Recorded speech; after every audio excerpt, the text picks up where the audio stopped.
Hello, Sergeant Wolves. How are you doing, Spy? Nice music. We'll be back shortly. One disengaged from current deployment. Oh no. Their armies are coming for us. The Games Workshop forces think they've heard of everything that we've said into the cup. It's the imagine it's just like people kick through the doors off the screen.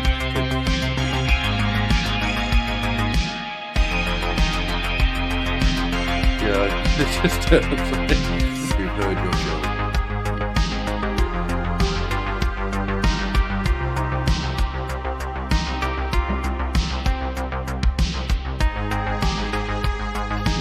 Yeah. There's been a couple of times recently where we've hit the nail a little too heavy on the mark, and it kind of freaks me out because I'm kind of getting scared that we know things that we don't realise that we know.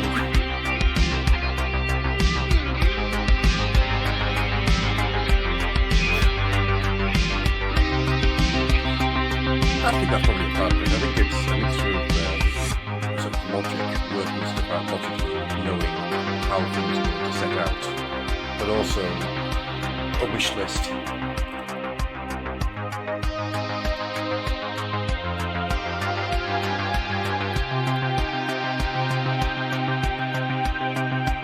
Yes. Now, why we don't have the Emperor chip in the book, I do not know. Although I do have a theory about that now. I think what happened was they had a Fulgrim ready, but they were worried that it wouldn't sell or they wouldn't be able to get the load right. And thus that became Wrathling.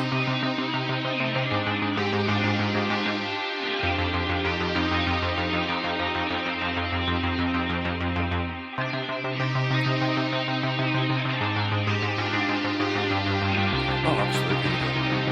I'm convinced of it now. I'm sure of it.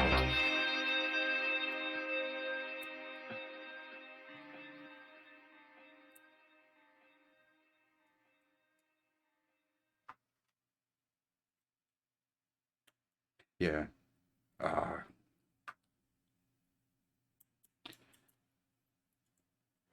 Mm-hmm.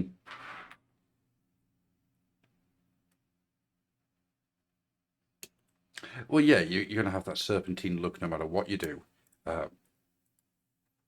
Mhm.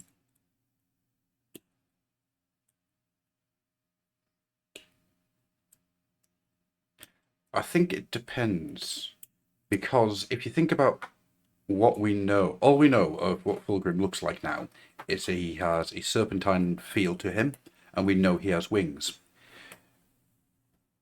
It doesn't say anywhere he has one snake-like tail.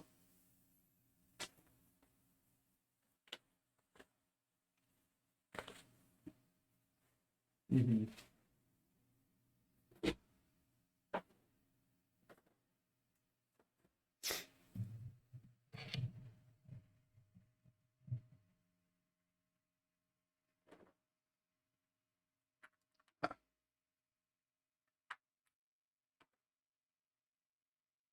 Ah.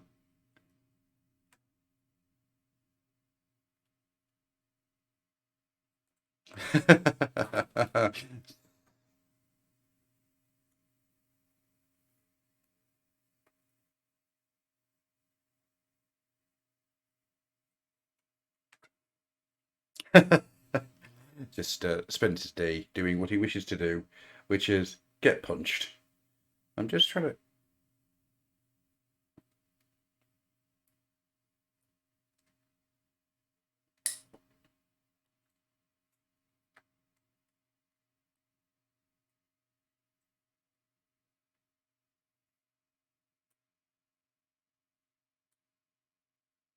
Hmm.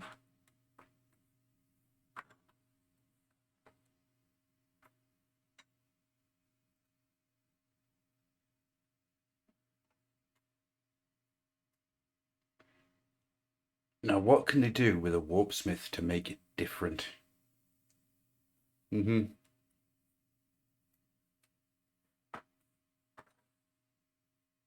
Yeah, yeah,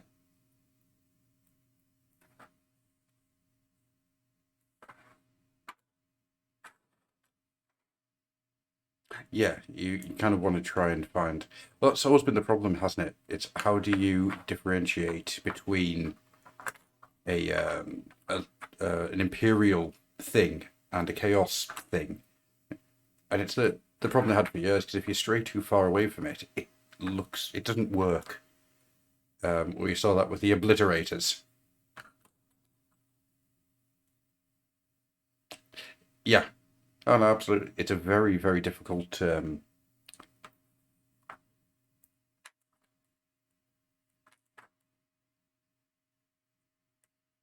Yeah.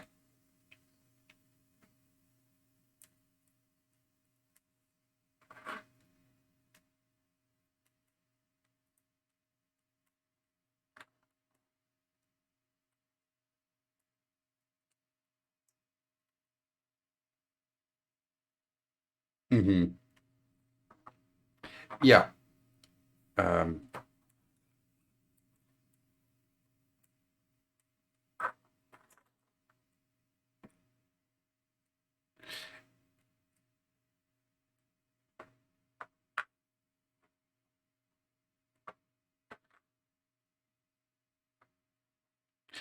they do.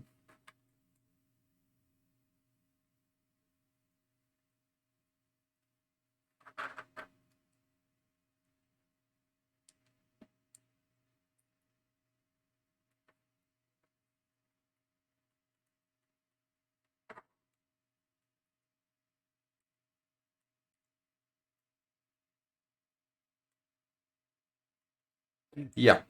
Yeah. I think the basically I want to see a Red Corsairs book. Um, I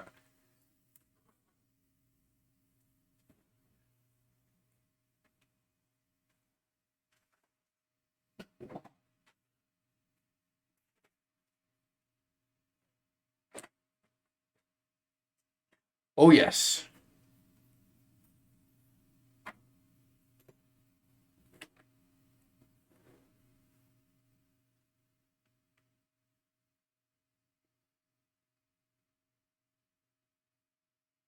Yeah.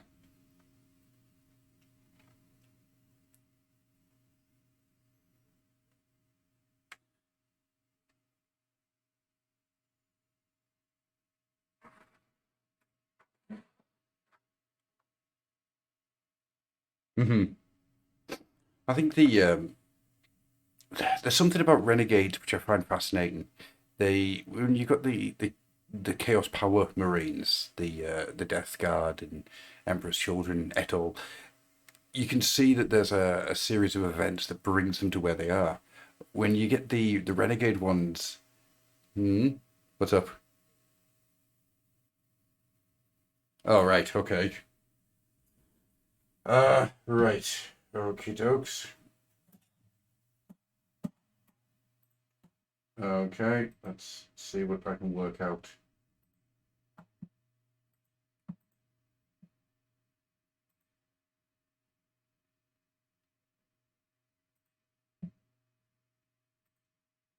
Typical, really.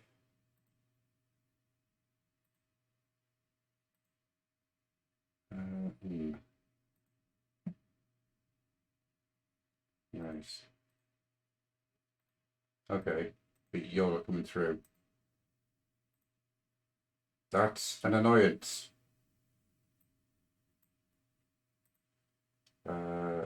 Right. Let's work out why.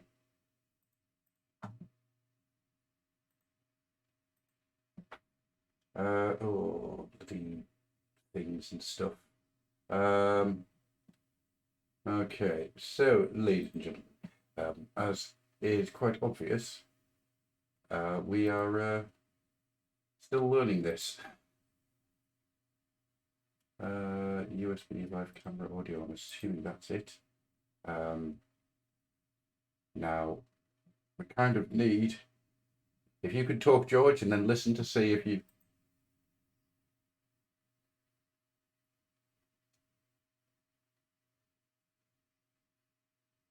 Right, okay, that's annoying.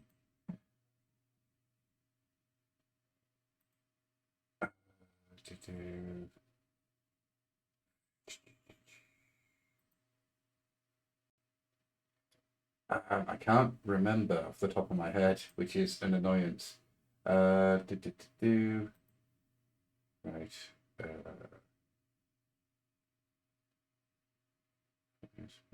device. I've got mine coming through there. So for some reason, right, hang on. Nope, that's not it.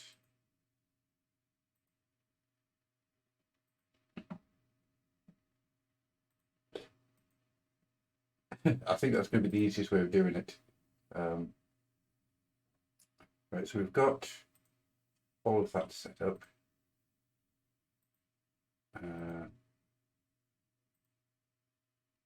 Right.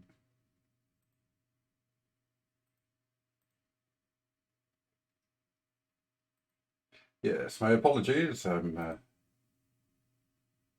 just trying to get that to work. Right, okay, that's made it worse. There we go, right. So we've got that back. Right, so what we need is audio input.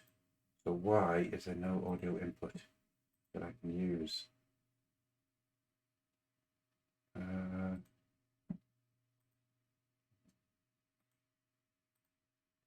That's very annoying.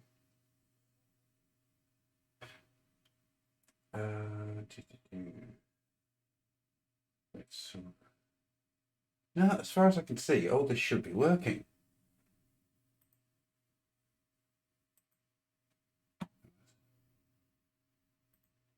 Right, okay.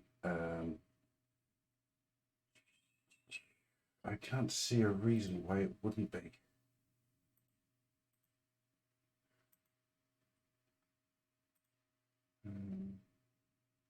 Oh, god damn it. Technology. Life forms. Oh, you lovely little life form.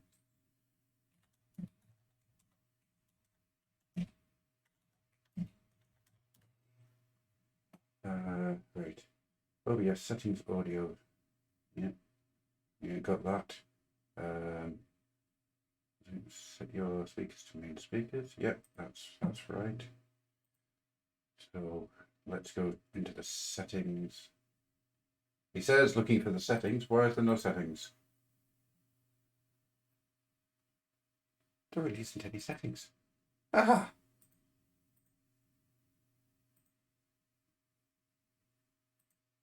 What? What the hell? Yeah, that's fine. That's all working.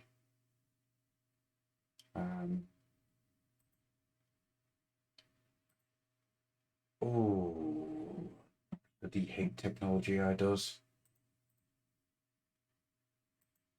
I was just trying to share my screen with you. That's not what anybody wants. Not what anybody wants to see.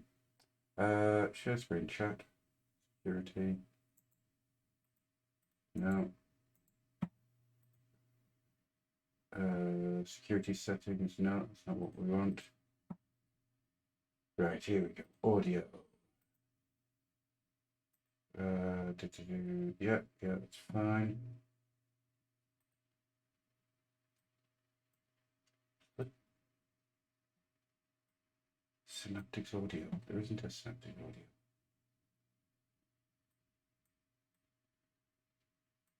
Motherfucker.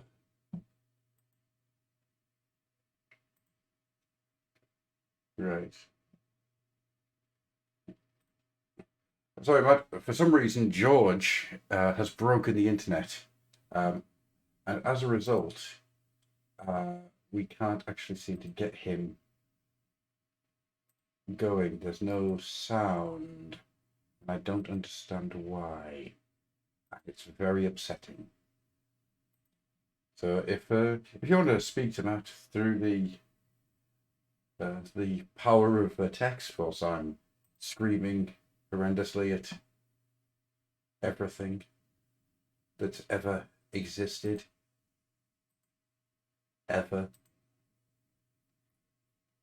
No, because George here hates me, and he wants me to lose hours of my life as I slowly but surely break. Audio, yeah, that's fine. Same as system.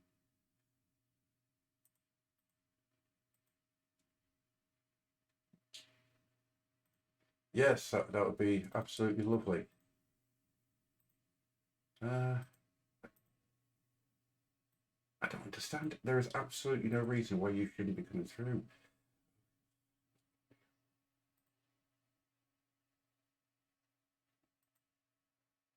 I'm using OBS full, not Streamlabs, I'm afraid.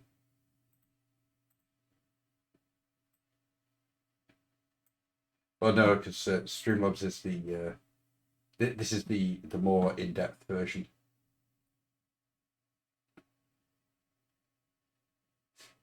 Okay. Right. Let's try going at this from a different angle.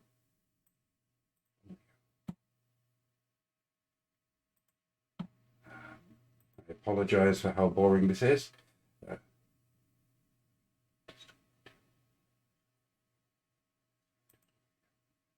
Right, so yeah, it was. It was working really well.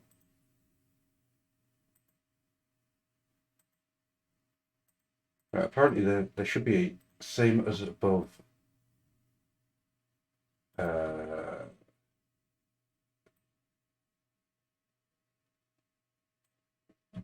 Can they see your face?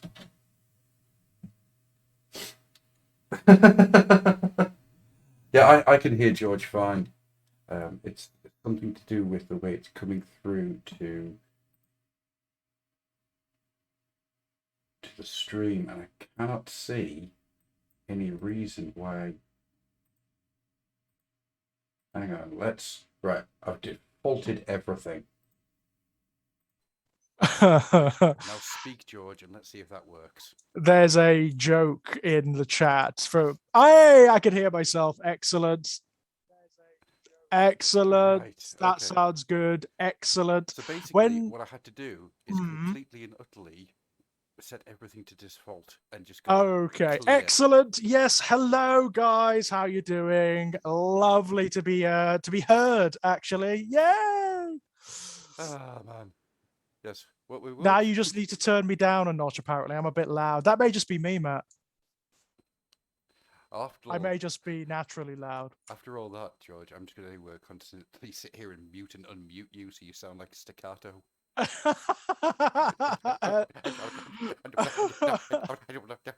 Just as vengeance for making it all so much work, yeah? And also, Adam, you're too quiet and I'm too loud. The balance is a bit off, apparently. Okay. How about now? Any better? I've probably done something to my own microphone in trying to get that to work. Oh my god, I really am low. Teething troubles. That's what this is. Technology is a terrible thing, and I hate it. And we've only got one guy working on this, which is Adam. He's like multitasking over there. He's doing loads of stuff at once, including building and painting Warhammer miniatures. So well, I will be. I will. In a bit, yeah. In a bit. I am going to be sitting here building squats in a minute. And we will actually talk about Warhammer, eventually. We'll probably talk about loads of other stuff as well, because you know what we're like. Matt, as my common barometer towards how things work, how am I Hey, sounding now? better. We're both on the same level now. don't Yay. don't ever say that I'm on the same level as George. That's just going to lead to very very disappointed people. Right, so I'm going to build some squats as we talk. Yeah. Oh, you're building your squats, are Yeah, you? Which once we were talking before, where before when we assumed everyone could actually hear us and no one could, we were talking about how like whenever we talk about anything on the Fluff and Hammer, particularly things that we want to happen, almost like it is uncanny, isn't it, Adam? it It's is. uncanny. Like the next day, sometimes within a few days, there'll be a Warhammer community article. Oh, by the way, did you know there's going to be this miniature out? This new line is coming out, and more recently, the rumors floating around have been about squats. Yes, the squats are starting to appear.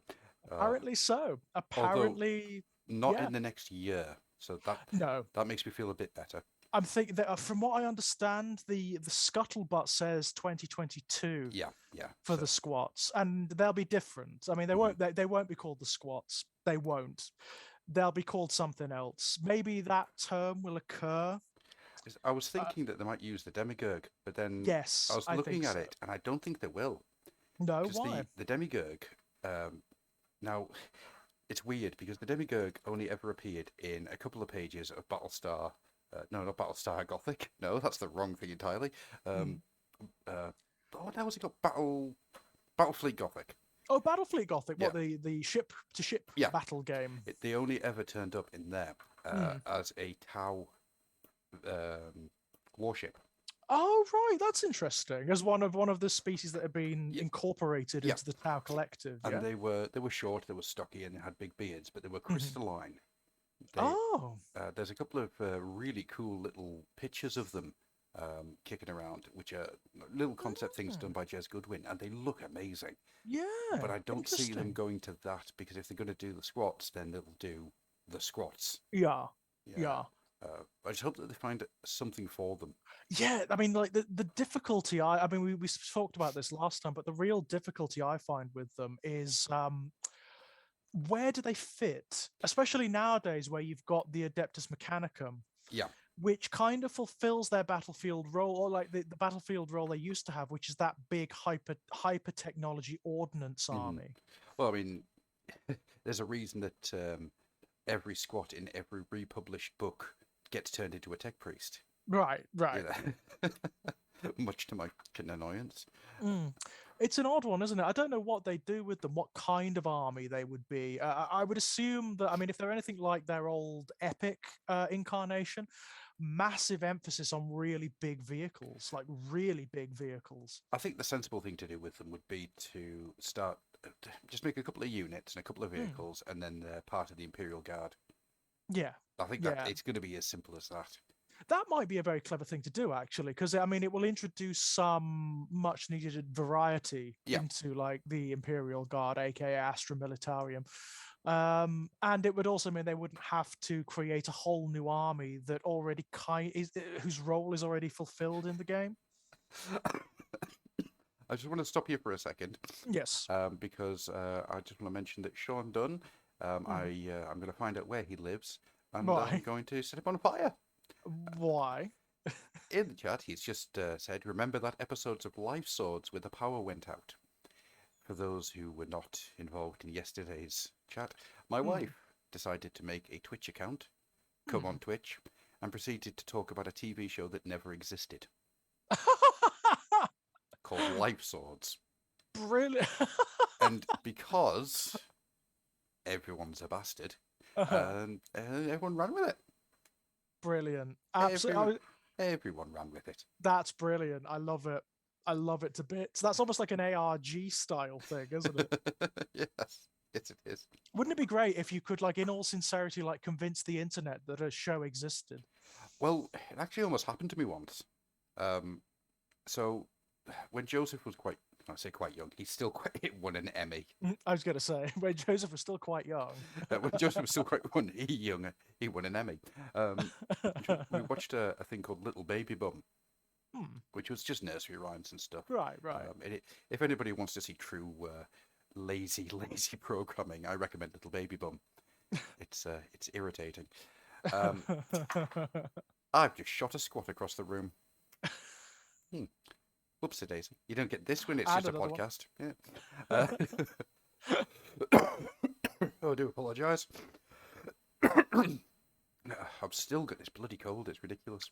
Yeah, a lot of people from work have got that at the moment. It's, Nurgle's blessings doth rain down. it is ridiculous. It will not move. But anyhow, we watched this Little Baby Bum, and there's a dog on it that the character design was so different to every other thing that was on it. Hmm. It kind of got inside my head, and I had to go and look it up. Right. And what I discovered was that somebody has gone around all these different Wikipedias, and they've made a fake animated film Right. Okie dokie. and filled in like Wikipedia entries for it. And it's like all of these characters from all these different like really low budget series, and it's done really well. There's nothing in there that's like famous, but the dog from Little Baby Bum's in there, and it sent me off on like this evening of going, is this thing real? Yeah. Did you go down the rabbit hole? I Yeah. really did. It's so well Love done it. because Love it. it's on like 50 different Wikipedias. Mm-hmm.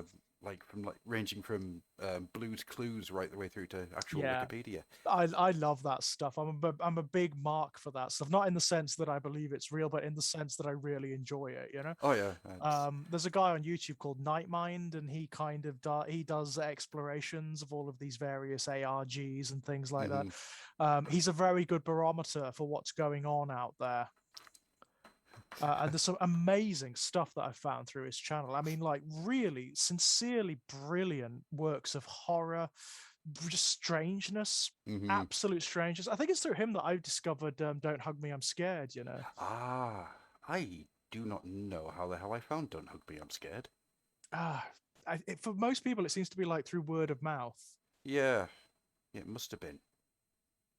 which is amazing, by I the way, know I guys. introduced Ross to Don't Hug Me, I'm Scared, but I Mhm. don't remember how we got to it. Oh, that's interesting. There's supposed to be a second series, isn't there? Yeah, There was a there trailer rumours. like a couple of years ago, and there hasn't been anything since. Well, as far as I understand, they were going to go to Channel 4 Hmm. or something. They got an actual. There was stuff taking place that meant that they were going to try and actually get it on TV. Interesting. And then I think they just kind of went, nah, you're asking us Yeah. to lose too much of what we're trying to do. I think, I mean, given the nature of the creative team behind Don't Hug Me, I'm Scared, I can see that them doing that because I know for a fact they turned down money Mhm. from big investors, from big studios when they were making the original show because they didn't want anyone to have any control over it. Yeah, yeah. You know, they Which- wanted their purity of vision, which has resulted in something brilliant and beautiful, which, by the way, more people have seen than if it was ever like some obscure thing on Channel 4 or Oh, whatever. absolutely. Yeah, the fact that it's got that huge word of mouth behind it, Mm. and it became something absolutely incredible. Well, it's sincerely brilliant. I mean, Don't Oh, Hug Me, I'm Scared is sincerely brilliant. Beyond just the aesthetic weirdness of it, the Disturbia, there's stuff going on underneath. There's a Yeah. load of really dark implications under the hood of Mhm. Don't Hug Me, I'm Scared. But it's a mastery of narrative without actually telling you the story. Yeah, it's symbolic storytelling, Mhm. ambient storytelling, and I love that. I love that so much. That happens. It seems to happen a lot on the internet. A lot of video games tell story in that way. I mean, entire mythology like Dark Souls and Bloodborne. Yeah. That's how they tell. That's how they tell their story by and large. Hmm. Yeah, it's if you remember the original Fable, one of the things I will always go to bat for that game is Mhm. that it tells you the mythology of the world through the collectible books, Yes. and you Yeah. have to sit there and you have to work it out. hmm Yeah, it does not hold your hand in any way. I Now, like that. I've got half a feeling that that's accidental, It probably is accidental. knowing Molyneux and Yeah. the nonsense that he creates. Oh, poor Peter. I've still, I mean, even after everything, I've still got a soft spot for him, and certainly for the games that he made. You can't hate him. It would be like hating a puppy. Right. Yeah. I mean, I do sincerely believe that a lot of the time with Molyneux, it was more a case of his mouth running away with him, like his Yeah. enthusiasm running away with him, rather than. I mean, sometimes it definitely was a conscious lie. Don't get me wrong. Sometimes it was, and he deserved to be brought up on it. Yeah, absolutely. but a lot of the time I don't think it was. I think he sincerely wanted to create something really revolutionary, really beautiful. And it's just sometimes his ideas were not the equal of possibility. Well, yeah, at the time of the first Fable, you could not do the entire acorn turns into a tree. Hmm. It's just Hmm. that the technology wasn't there to do it, unfortunately.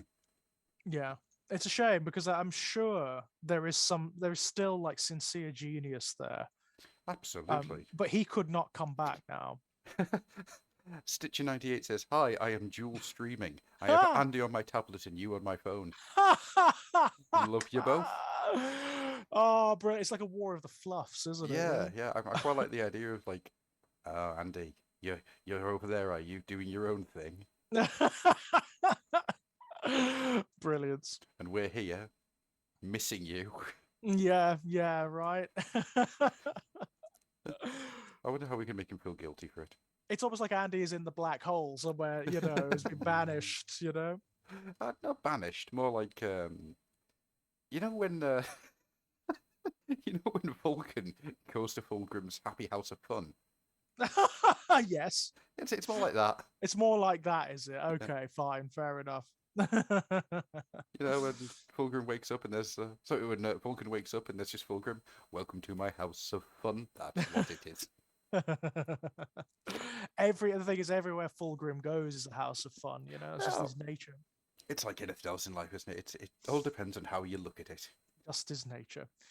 Um, If you want to spend your time looking at Fulgrim as a awful, awful, awful creature that does all of the horrible things, then it's going to look that way. But if you spend your time looking at Fulgrim as somebody who's just a little bit misunderstood, mhm. a little bit, just up for a laugh, a little bit, sexy.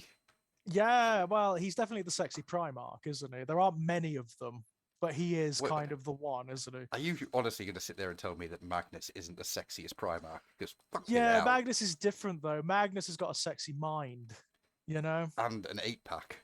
And yeah, that's true. That's true. I mean, like his demonic form. Mhm. Oh yeah, his demonic form's beautiful. It is. It's absolutely stunning.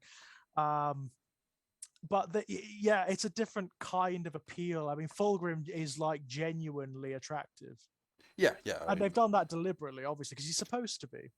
yeah. I mean that's the entire point of Fulgrim, isn't it? You Yeah, look at him and you instantly fall in love with him, and everything he yeah. says becomes well, truth. He's like the charisma stat of the Emperor made into like manifest, isn't he? Somebody rolled on the Emperor, and that's what you Yeah, got. and they got like a 20. One of the things I think we'll do this evening actually is I might try and make you roll a character up in a game. That might be fun. Yeah.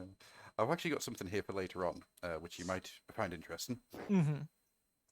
So last night we all sat down, we cuddled in, and we read a little bit of we read the entirety of Terry Pratchett's "Where's My Cow." Okay, the entirety of it. My Yes, God. we read all of Terry Pratchett's. It's only a short book because Yeah, but even so. it's a kid's book, and it was "Where's My Cow." Tonight I've got something here. Don't know whether you can see that. Michael Marshall Smith's Spares, and the reason I got it is because you said that you were going to come on tonight, and I just want to point you out to this little Clive Barker reference down here, which just Well. says "shocking, moving, and surreal." And Oh, if I wow. open it up and go to the little bits at the side, where's it at? One of the best books I've read in the last year, Clive Barker. Oh, wow. That's very high praise indeed. I Yeah, mean, my God. it's My God. I mean, this is one of my favorite books of all time. I mean, I opened it up. Mhm. I just opened it up randomly, and there's a sequence between the main character and a fridge. It's what? I said quietly. Don't buy the cold goods. Why? They aren't cold. I've been broken for 6 months, and he won't get me fixed. Says it's cold outside. You don't agree. See that cream cheese? Been there a month. Another couple of days and it's going to explode, and he won't clear it up. That stain on the side is from a yogurt that went critical a month ago. I glanced around to see if the guy was looking, and saw that I was pretty well masked from him by the racks. I leaned on front of the cooling unit and spoke quietly.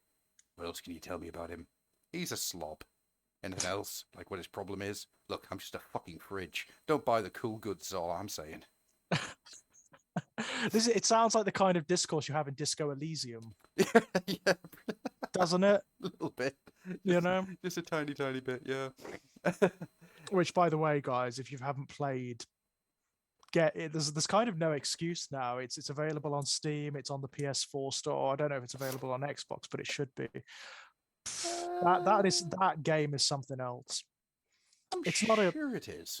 It's not like there's no analog. Mm-hmm. That's how good it is. There's no analog there. It is like nothing. And it's not just video games. It's not like anything in literature either. No. It is like the only thing I can compare it to is like reading the very best dystopian novel you've ever read, but being able to control it to a certain degree, being able to influence its outcome on a purely prose level, and take it from take it from a writer. That the prose of Disco Elysium is unbelievable. Okay. It's unbelievable. It's one of the most beautiful narrative experiences I think I've ever had. Wow. Okay. Yeah, Disco Elysium is something else. It is something else. I'll have to. Well, I'll certainly not play it. I won't play it because I'd never have time to play games anymore. But, I'll have a look for a walkthrough or yeah. Well, playthrough at some I'm point. playing it on my channel at the moment, and it's Well, that solves that problem then. the first thing you do in the game, the very first thing you do before anything comes up, is you have an existential argument with your own subconscious about whether you want to start the game or not. Okay. It's a blank screen, and your subconscious keeps saying stuff like, "Isn't it wonderful here in Oblivion? You don't have any ex-wives, any sort of like any children that you have to look after you. There's nothing. There's nothing. There's no obligation here. So why not just stay here and be happy in Oblivion?" And you can continue that conversation indefinitely. All you have to do is keep agreeing with it. Just keep saying, yeah, it is lovely here, actually. And different stuff keeps coming up. It's amazing. I know that you're going to say no to this, but have you seen the Escape the Undertaker on Netflix? No. Right. So it's a choose your own adventure, atmosphere style program, like the Black Mirror one from a couple of years back. Oh yes, yeah, the one that was based on like the bedroom coder culture in the UK. Bandersnatch, yeah. Bandersnatch. That's the one. So it's like that, but it's got the Undertaker from WWE chasing around some other wrestlers. Right? Okay. Now, I watched it because I love atmosphere and I love that type of thing. I do. I loved atmosphere. Yeah, loved it to bits. And what I found was it's closer to like Night Trap than it is to anything else. A Night Trap, seriously. Oh yeah, which made me very happy. Made me very, very happy. Oh my god. Now, the best thing about it is at the very beginning, it asks you if you want to continue with the nightmare or if you're too Very scared. good, Sean, by the way. Very good, Sean. I finally fulfilled my dreams to become an Adeptus Mechanicus. It did cost me an arm and a leg, though. Oh my God. Yeah. Yeah. Is there an order of the Inquisition that deals with, like, bad jokes? The Ordo Clownicus. Yeah, it would be the Ordo Harlequinus or something, wouldn't it? No. The Ordo that's a little too Piero. Xenos. Oh, Yeah, I can see the that. Ordo Piero. Something like that. The Order Humorous. Oh no, I've got it. The Order Grimaldi. Oh, there you go. Yeah. The Ordo Grimaldi, the first clown. Yeah. The Ordo Grimaldus. The Ordo Grimaldus. Yeah. So cool. Welcome to the Okay, Ordo I've got a Grimaldus. shitty joke about Grimaldi. I've got a really terrible joke about Grimaldi. And you've heard this before, by the way. Man goes to the doctor and says, Doctor, I'm just so depressed. I don't know what to do. And the doctor says, well, why don't you go and see the great clown Grimaldi? He makes everyone smile. And the man says, Doctor, you don't understand. I am Grimaldi. I was really hoping that you were going to pull a fast one there and turn it into an aristocrat's joke. No. But Doctor, you don't understand. And he starts just like taking a shit on the doctor's desk. No, that would have been a very Aristocats. strange way to take it. Aristocats. I realise I keep saying aristocrats and not aristocrats, but Yeah, I was going to say, are we talking about the Disney film here? well, yeah, little column A, little column B, really. I mean, where do you want to take this joke? It's entirely up to you. But let's get the Undertaker thing to finish that Yes, story. yes. If you click the "I'm too scared" option, Mm, it brings you to the credits. Just starts rolling the credits, but every okay. credit is the Undertaker, which, as a joke goes, is a bit of a lazy one. But when you have such things as bassoon played by the Undertaker, it kind of got me. Yeah, that is kind of funny. That's kind of it is my kind of joke. There's one going around Twitter at the moment where people are replacing words in songs with Deirdre Barlow, which I thought was quite amusing. I mean, I got running up that Deirdre Barlow. The shoes on my feet, Deirdre Barlow, I Mhm. depend on meat. Take Deirdre Barlow to church. Please, Deirdre Barlow. Yeah. Etc. I did find out the other day of the common parameter, which means that any song that's sung in the common parameter can be sung to the Pokemon theme tune. Uh, I've got that in my head now. No, I want to be the I very know. I'm going to be best, hearing that for but no one ever ever. was. To catch them is my real test. To train them is my cause. Did you ever like see the interviews with Anton Deck about how when they were doing the Saturday morning kids show, and they were looking for a cartoon to play on it, and someone gave them the video of Pokemon, and their reaction was, "This is so shit. This is like the worst thing we have ever seen," and that was the criteria for choosing it.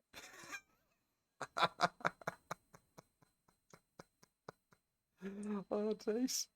Brilliance, absolute brilliance, And, and of course, I mean, it worked out well. Obviously, I well, mean, yeah, I mean, without the Pokemon cartoon on Saturday morning, was it Saturday morning live? No, I can't remember what it was SMTV called. live. SMTV Live, that's right, yeah.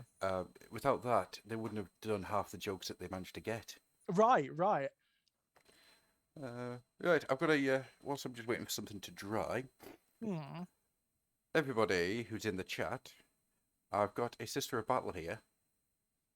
And what I want you to do in order to win this Sister of Battle is I want you to come up with a couple of sentences that explains how George got into the 40k universe. So it's literally George wakes up, he's in the 40k universe. You've got a couple of sentences to explain how. Yes, would be interesting. And I'll keep an eye out on that and come back to it Yeah, later. that should be very interesting indeed.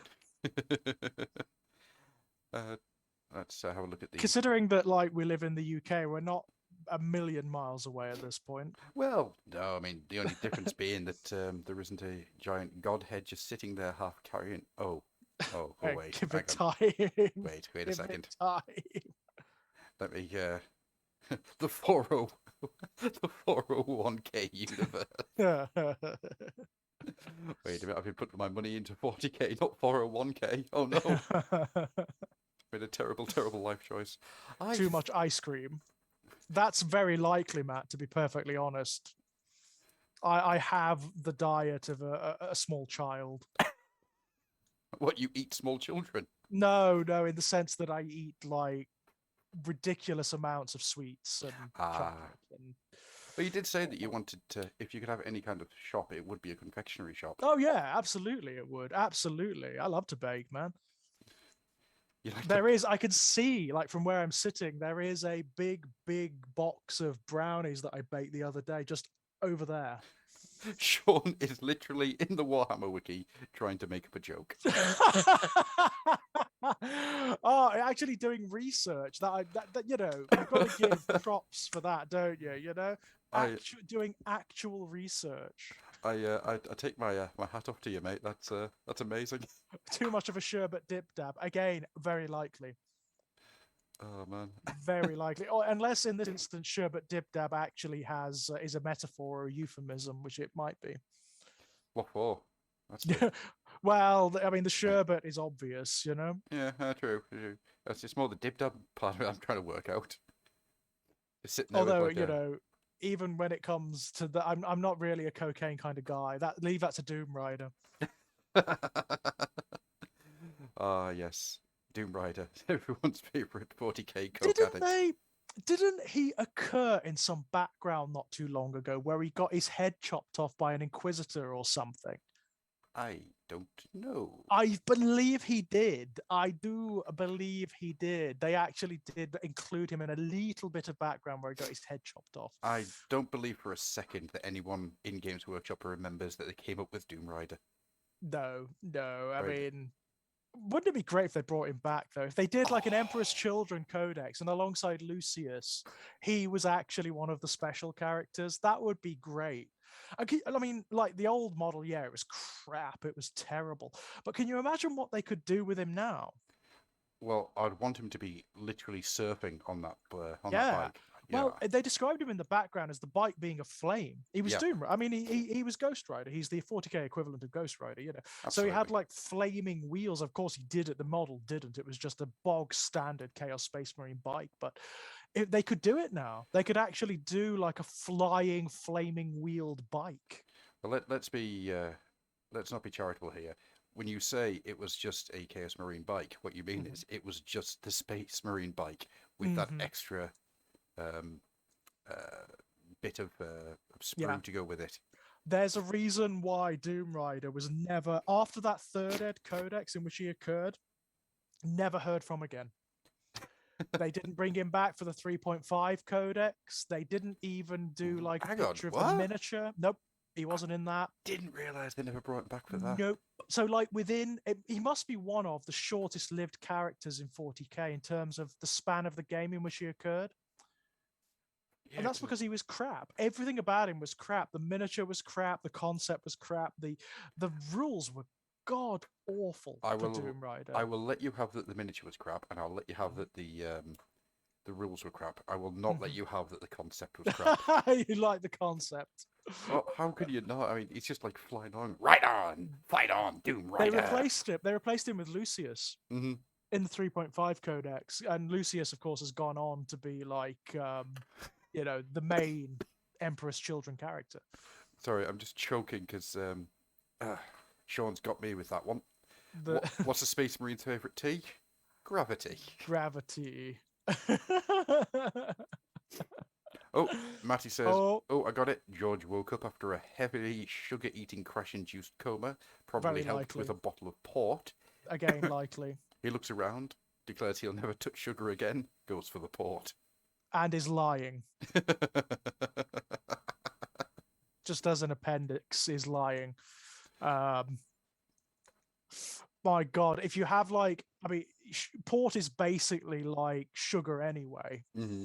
You know, you can basically like induce gout by drinking port. It's so Well, terrible in that regard.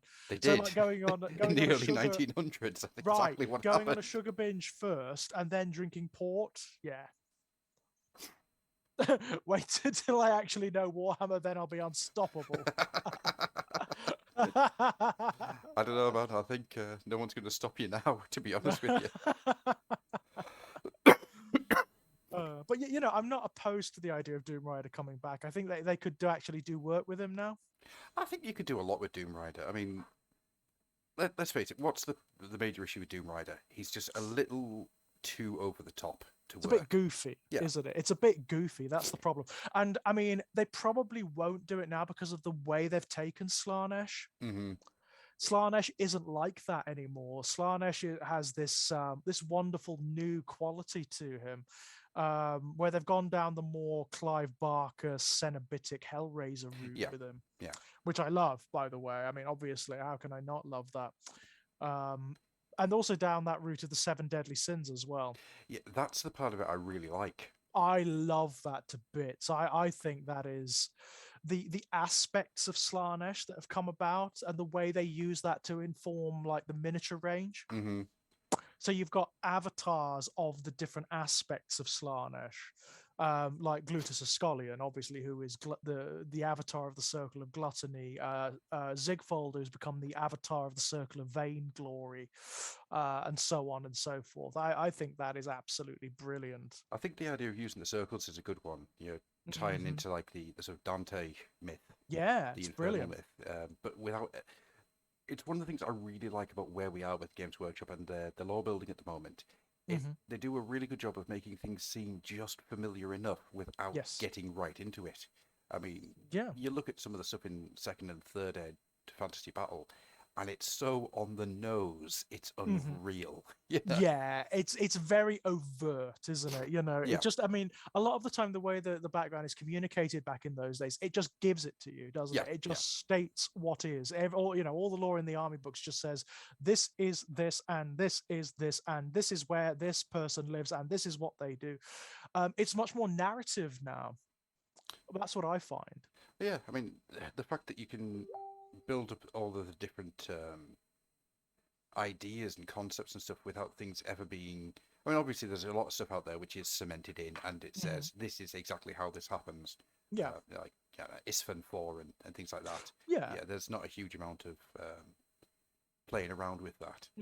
But it's more creatively communicated. That's for damn sure. But you can do a lot. I mean, you look at AOS, and I will always say AOS's world building. It took a couple of years to get there. It did take a while to get there. It took me a while to get in, to be honest. It really did. I was sort of like, it's interesting, but I'm not there yet. It hasn't quite grabbed me in the way that I want it to yet. Yeah. But when it did, when it started to really crystallize and become its own thing, I mean, honestly, now, the state it's in now, it's absolutely wonderful. Well, I mean, you look at the stuff that came out in the Be'lakor book, the book that I will say for a long, long, long period of time, I think is my favorite book the Games Workshop has ever put out. Be'lakor it's a fucking masterpiece. Yeah, it's really good. It is a really wonderful piece of work. But there's a lot of stuff in there which it doesn't come out and fully tell you. Yeah. So, like the dwarf that's kicking around with a Caradron, that obviously isn't a Caradron. It's obvious that that's now Grimnir. Yeah, Okay. of course. Right, fantastic. But the way that they were describing it, I thought it was going to be Grombrindle. Yes, that's what I thought as well. I thought it was actually going to be the White Dwarf. Yeah. And I was like, oh, yeah, shit's going to go down. But it ends up being a much bigger part of the story than I ever would consider it was going to end up being. Yeah, I was surprised. I'll be honest. I was actually surprised that they did what they did. And it's clearly a setup for what's coming in 3.0. It's like a long... This is the other thing I love about AOS, what they're doing with the world building at the moment.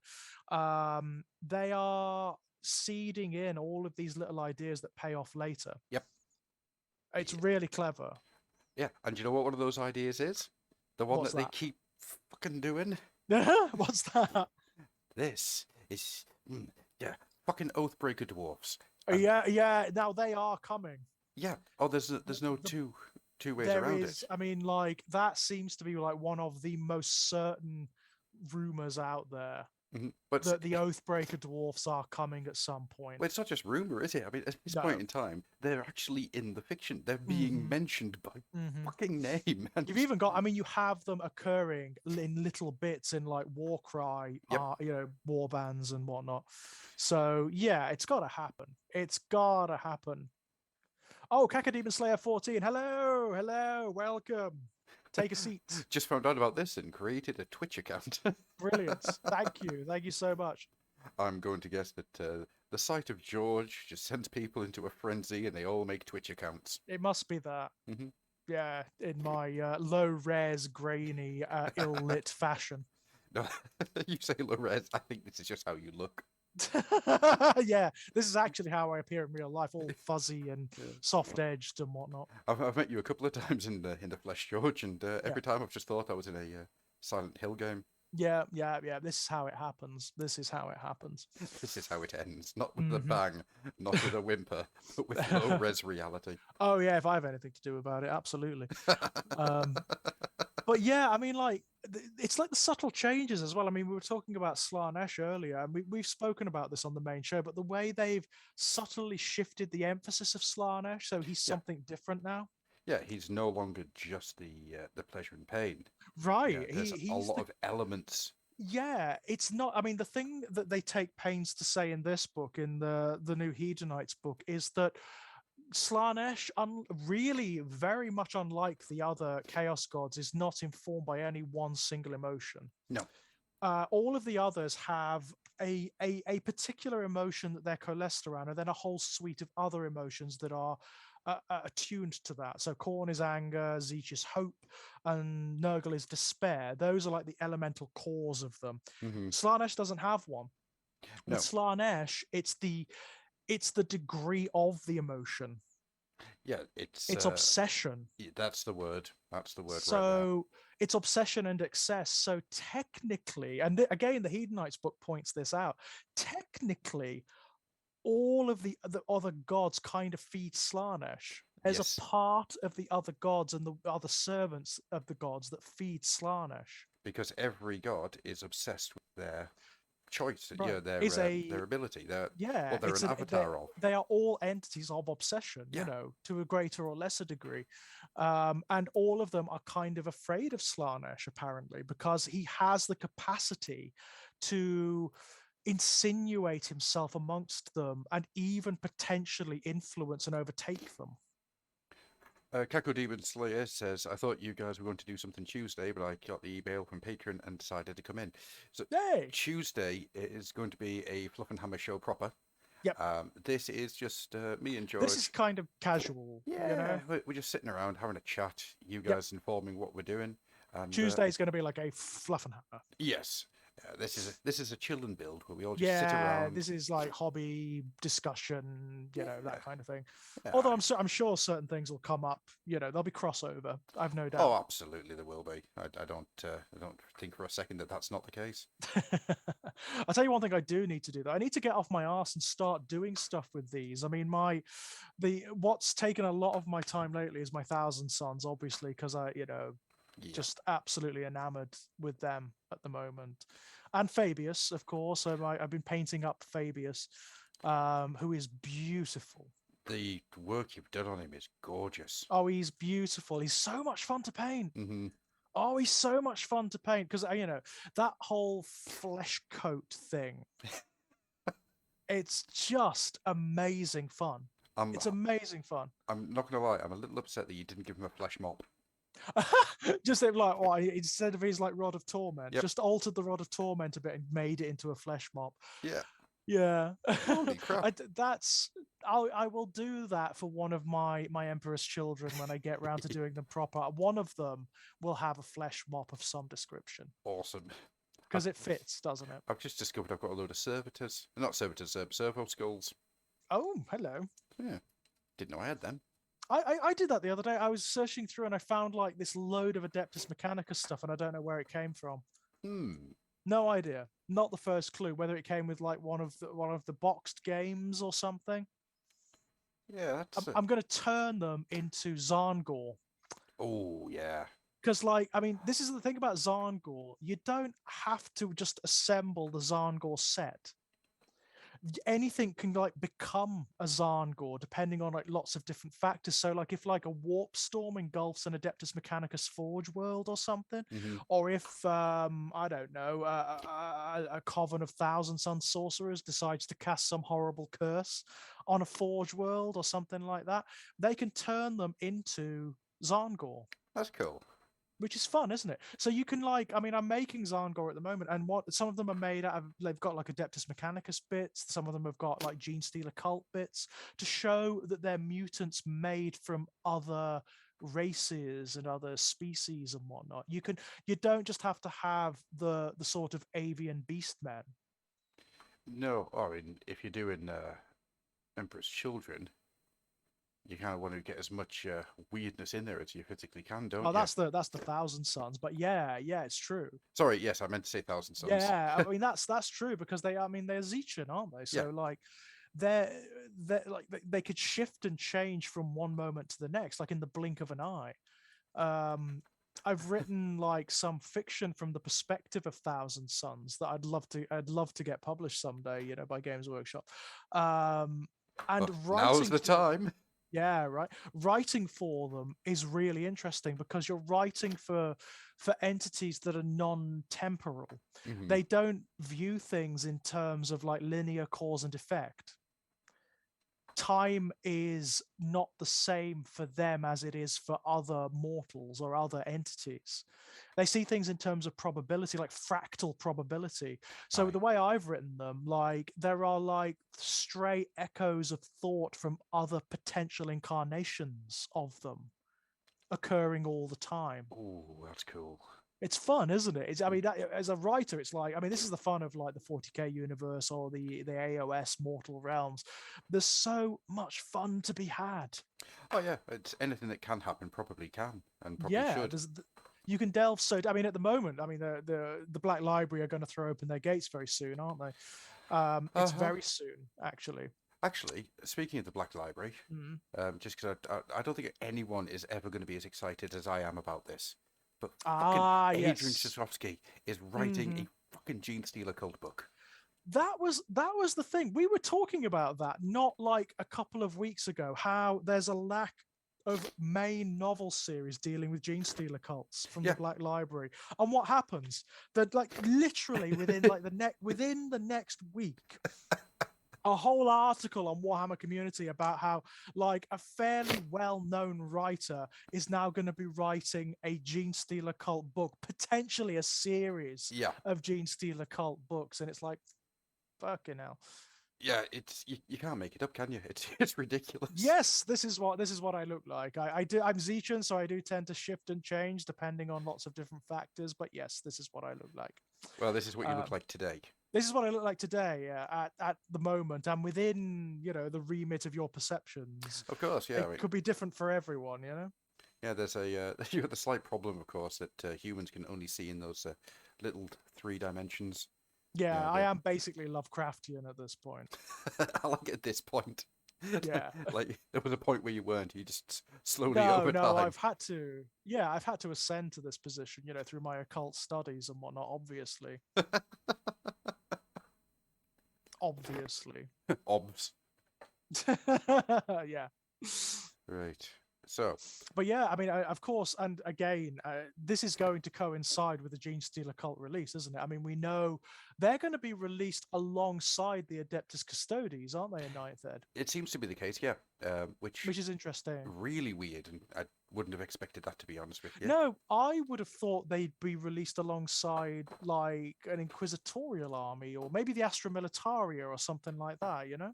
I think it makes a lot of sense because the Custodes, they're not going to get anything new. I wouldn't have thought. No, they'll have Maybe a maybe new a character. character. Yeah. I'd assume a character because they're like the Grey Knights, aren't they? There's the Thousand Sons, the Grey Knights, and the Adeptus Custodes are very strange armies in that it's very Yes. small model count, very limited miniatures range, but very, very, very, very powerful. Yeah, yeah. Which, as I get older and my time vanishes, I like the idea of armies Very that don't have much, big parts to them. very much He so. says as he sits here scratch building an entire space dwarf army. Yes, where there are no kits or anything. Nope, nope. I'm completely scratch building this because I'm an idiot. But yeah, I mean, you got it with the in AOS with the Mega Gargants, which I still don't understand why they're not called Megargants. Megargons, yeah, Yeah, Mega Gargants. It is a bit weird, isn't it? it Like is. on the tongue, Yeah, Mega Gargant. Megargant, yeah, Mega Gargant. It is a little strange.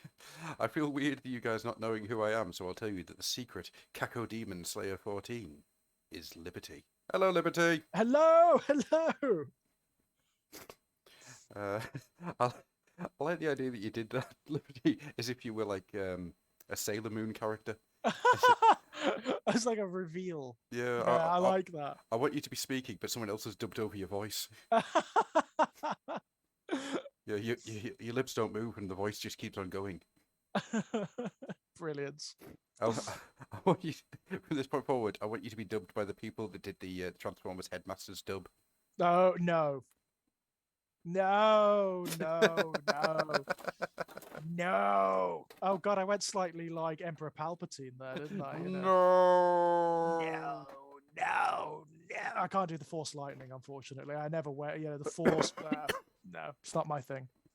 Yeah, well, when in doubt, you've got to shoot people with lightning from your hands. AKA the guy who said that Commissar Gaunt doesn't die because the orcs believe he's a Candyman-like entity. That's brilliant. That, you know what? You may have hit upon a way they could actually like bring Commissar Yorick back.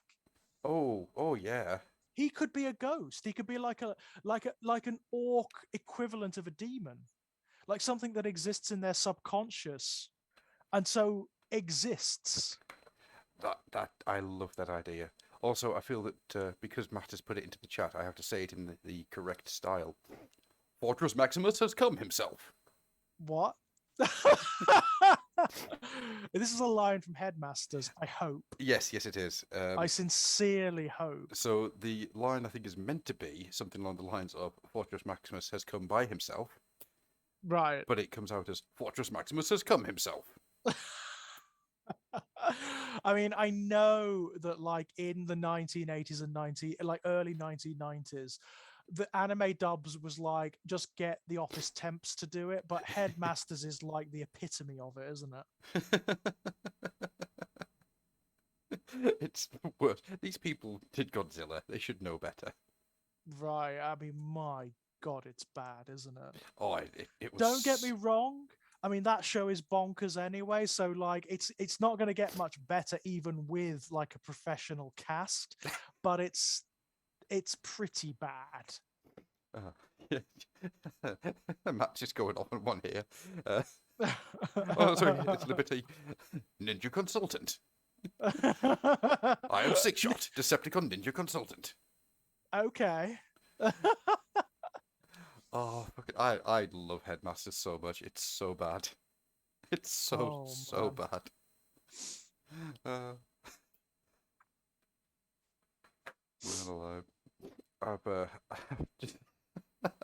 I'm just in a good mood now. Now that that's been brought back to my memory. Yeah, that's been brought into your consciousness. Yeah, I'm very happy. I mean, Hasbro put up all of the G1 cartoon, didn't they, recently on their YouTube channel, which has been fun going back through. I've got to say. I mean, it's one of those things I regard with a heavy degree of caution because it is my appeal. It's all sentiment, it is just sentiment because it's not that great a cartoon. No, it's aged. Yeah. It's aged badly. Yeah, I mean, in fact, there are some elements of season 3, like some of the racism in season 3, where I'm like, oh, yeah. My well, that's why Casey Kasem left. Yeah, quite. I can understand. I can understand why, because it is some of it is like, what? Yeah. What? I'm trying to remember the name of the country. It's like Carbomia or something. Carbomia. Yeah, it was. It was a take on Libya because of like car bombing incidents that had occurred as a result of a conflict with the US. Yeah. It's like, oh my God, are you kidding me?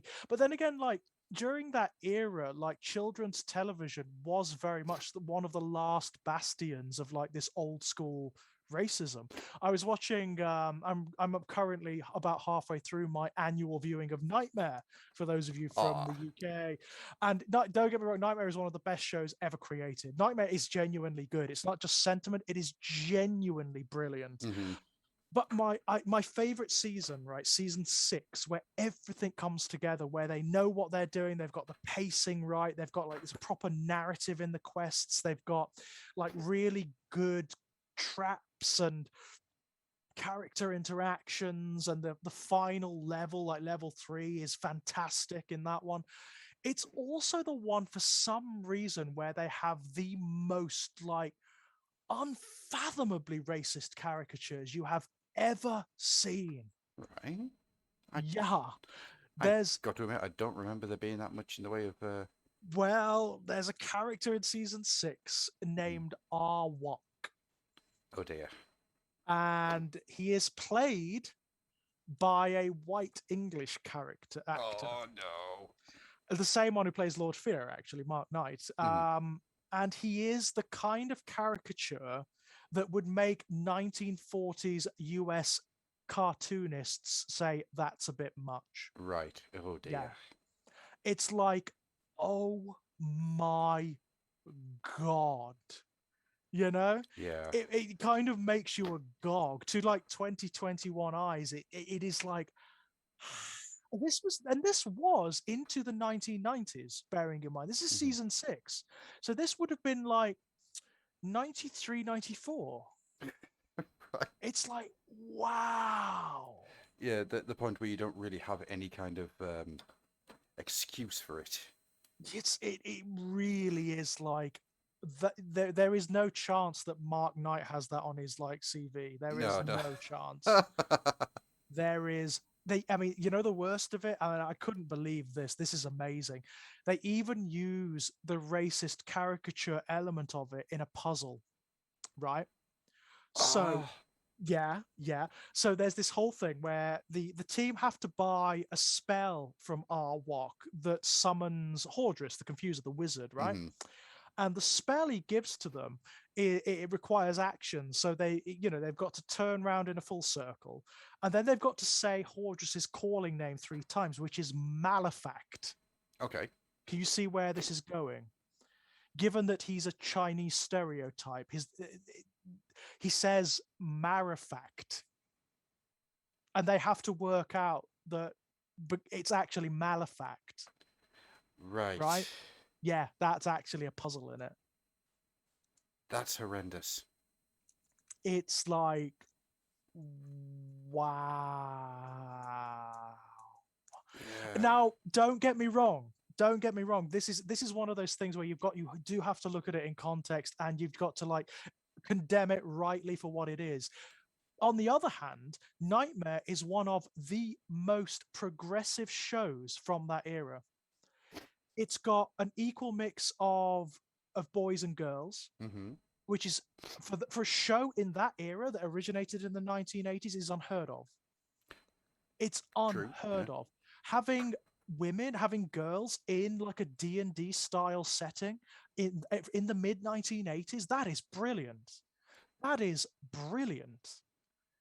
It does have like a kind of racial representation, so that there are like there are kids who are from various different ethnic minorities all the way through, which is great, absolutely brilliant. It's just that there are some areas where it's like, oh, Yeah. you know, It's just a little painful to witness and to it's a little bit, experience. and it's a shame because, as I say, season 6 is my favorite season. It's really good. It is really good. It's just that whenever our walk turns up, you're sort of like, skip that sequence, yeah. And there is another one as well. There is another one in that season called Rodolfo, who's an Italian stereotype, who's not too bad, but still pretty bad, you know? I would like to know what the. I'm gonna have to go back and watch a few of these. I think.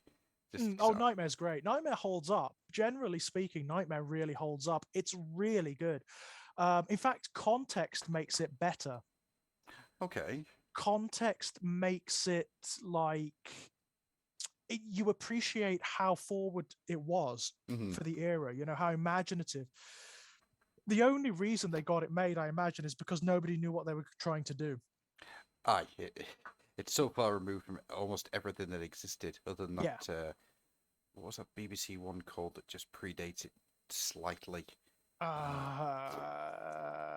remember off the top of my head, but It wasn't Time Bandits, was it? no, it No? was something like a Space Quest or something like that. It was called. Yeah, Time Bandits was the one that came after Nightmare. That was produced by the same company. Yeah.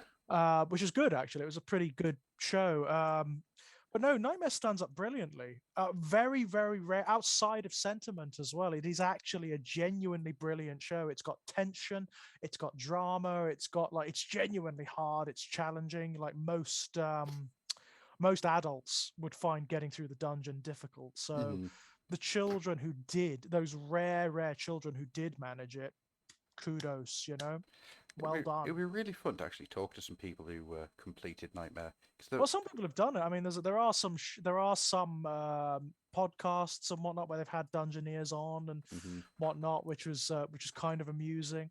There was one who interviewed from season 8, the last season, who claimed to get very, very distracted talking to. There was like a woman warrior thief by the name of Stiletta.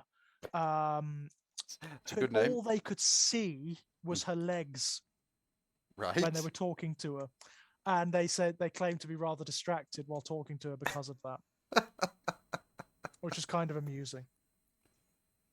I'm just going to now try to dry fit this dwarf in because I've realised Akako Demon Slayer 14 asks, is it possible for him to come on the stream?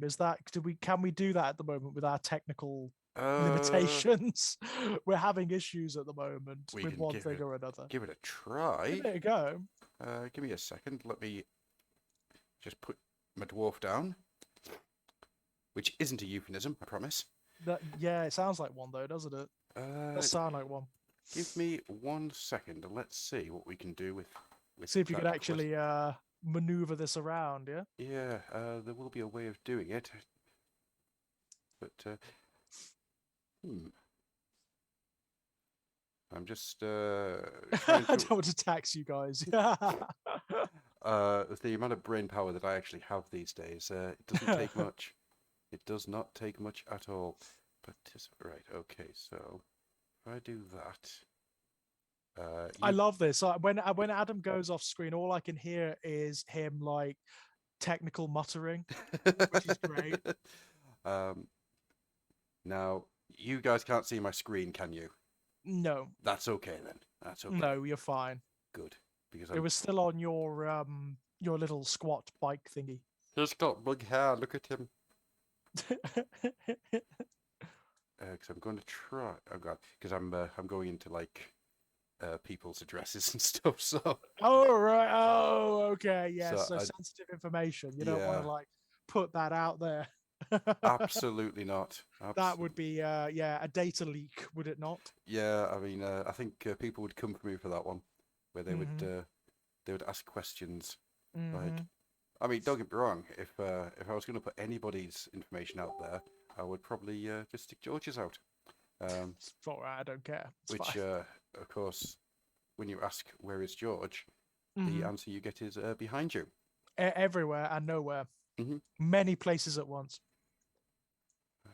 Right, go into that. It's one of the many, many manifold blessings of Zeech, you see, guys. No, I don't want to verify my account. We exist in probability. Maybe you do. I exist in negativity. It's a pain, to be perfectly honest. Right. So now I don't want anyone doxed. No doxing. We don't want that. No. I wouldn't really do anything like that. No, that's the wrong thing to say. That's. I've just tried to. Oh, why hasn't that worked? Oh my god. Right. Okay. Different way of doing it. He says, hoping that this is going to work. George would have trouble getting behind me right now unless he's very good at balancing. Well, I mean, in the 1900s, George was a gymnast and a acrobat in a French circus. That's true. Right. So that should now have sent a message. And hopefully... Have we got Kaku Demon Slayer 14? It'll take a few minutes, but there is a message that has been sent. Excellent. And hopefully that'll work. He says. Good. Hoping against all hope. Is this like everything crossed, Adam? Yeah, everything crossed. Well, it's either going to go horribly wrong or horribly right. Right, got you. So there's no two ways around it. It's either going to work or we all die in a fire. Oh, okay, that's fine. Yeah, it's just one of those things. It's just one probability out of infinite probabilities. It's fine. Well, you say infinite probabilities. Some version of us will go on. Yeah. I'm sure. Aha! Hello, hi. There we go. Hi. How you doing? Yeah, hi. It's going well. It's really surreal doing this because well, I've been following the Fluff and Hammer back when it was only like 3 episodes. Oh God, Jesus many Christ. moons ago. Yeah. I've talked with you, Adam, but I haven't talked with you, George, right? No, you haven't. No, although Yeah. I know that you've commented on my YouTube videos a couple of times, which is great. Thank you so much. It feels very weird about the whole parasocial relationship with one another. It feels like I'm the like, hey, I'm the goblin that lives under your bed. I know Well, all about you. Yeah. I just feel so creepy. no, oh no, honestly, it's Well, it's the internet. We're all equally creepy here. Okay, okay, well, that's good. it depends on how you define creepy, I guess. Because you know, I think that the fact that I have spiders for legs and I crawl up and down people's walls makes me creepy. Yeah, that's pretty creepy, Adam. That Mm. is pretty creepy. Yeah, not spider legs, just spiders for legs. Yeah, Yeah, I don't yeah. I don't get Okay. the two mixed up. I have lost things that I need. Oh dear, have you Uh, misplaced stuff, I Adam? have, and because the way I've got this set up, the only light I have is this light here, and I've got this light here. So the big light isn't on, and now I don't know where anything is. You know what I really like seeing you actually do some hobbying and modeling. You actually do this in exactly the same way I do. You don't like organize at all. Oh Christ, no! I do exactly the same thing. I do not like place all of the bits that I need neatly and arrange them as and how I'm going to use them. It is just no, I'll chop that bit off and then stick this bit to that because it might look good. Yeah, I mean, I found the bit that I was after, which is some polystyrene strips, but I've also found some paracetamol. So you know, Excellent, excellent. I've also found some hammers that I made, which I've never used, and a ghoul for a Turnip 28 idea, which I never got round to doing. So I also have bits of Kinder Egg, super Superb. glue, lollipop stick, part of a tank. That is actually a very eclectic bits box you've got there. That's a 1980s bits box, if ever I saw one. Tweezery bits. Yeah, there's all sorts in here. And of course, I can always open up this bits box.